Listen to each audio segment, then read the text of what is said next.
As a player, would you tend to agree with Jack Nianabar that all this keeping the naming of the team back to the last possible minute doesn't really add any great advantage? I think the only time you'd probably do it if you were questioning over somebody's fitness.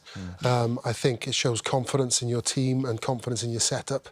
If you can get out early, I think it helps from a team preparation point of view, and it's something less to worry about. Yes. I think with all the things that go on in a test week, and all the things it's not about ticking boxes, as Tig said, but all the things you have to do to be right as an individual, as a team.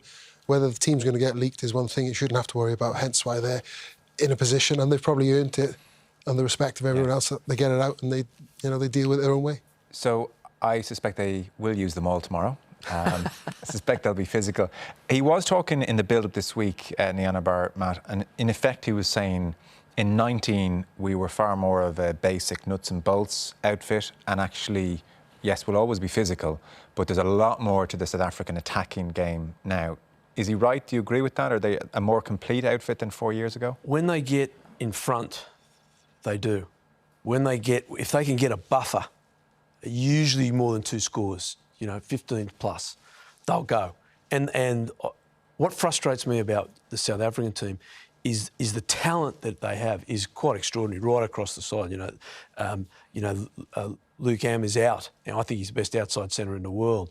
Delonde, they've got. And sometimes they're not picking him anymore in certain tests. They gave other guys a go, and they can play great rugby. It's what's frustrating is that quite often they just play, as we call it, the tram tracks between the 5 metre and the 10 metre straight up, and they maul and they run and they maul and they kick.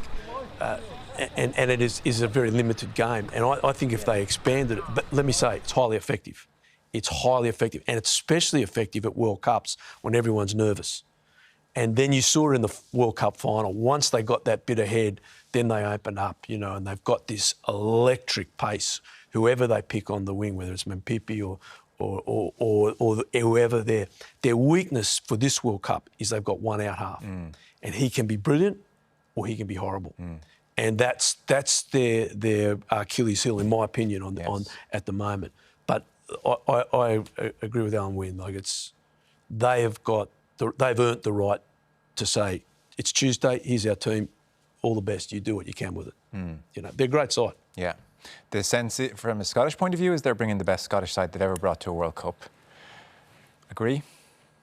I'm not sure I agree or disagree, but that's standard Scotland. They always bring the very best team to every single game, and they're going to create an upset.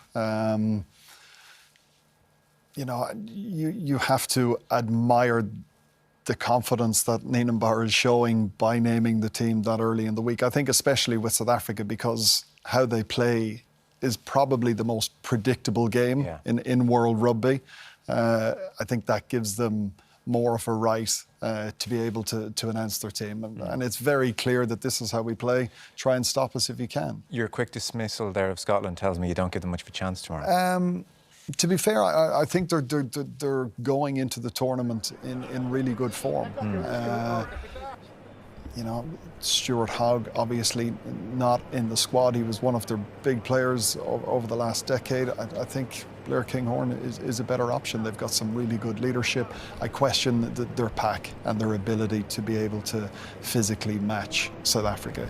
But if South Africa bring this 90% of the level of performance they did against the All Blacks a couple of weeks ago, I don't give Scotland much of a chance. Yeah, Alun Wyn, that's the kind of blunt, simplistic analysis. If you were to kind of sum up the game in a line, Scottish physicality can't cope. Rob said that, not me. But I think one thing Matt spoke about was obviously South African set piece and attack. I think they've got a defence, and the best teams in international rugby have a defence that attacks opposition attack. They don't defend to defend a lead or defend a try line or an area of the field. They attack an opposition to get the ball back to go again. And I think if Scotland can play the way they can and get outside them, give them nothing to hit, then they'll be okay. But if they can't get outside that midfield press, and it's a square blitz because they go so hard in that midfield. If they can get outside that, then it'll be an interesting game. If they can't and they get cut off, it's going to be a long day. I'll caveat that by saying one thing: if there's one out half in the world who can get outside that blitz defence, and to have that real bravery to throw that pass or to kick or the that cross cross-field kicks, kick, yeah. it's Finn Russell. Yeah, it's true. So you're back on board with the Scots. Well, The I'm sitting on the fence. The thing that annoyed, I think, a lot of people was that Scotland have made the semi-final of the World Cup twice back in the 90s. You know, and there's some great Scotland sides. And I think the guys, to say they're the best Scotland side ever, I think they need to prove it first and then say it. Not say it and then you know, go at it. To be fair, I'm not sure it's the team themselves, but it's the mood in Scotland. Yeah. To be fair.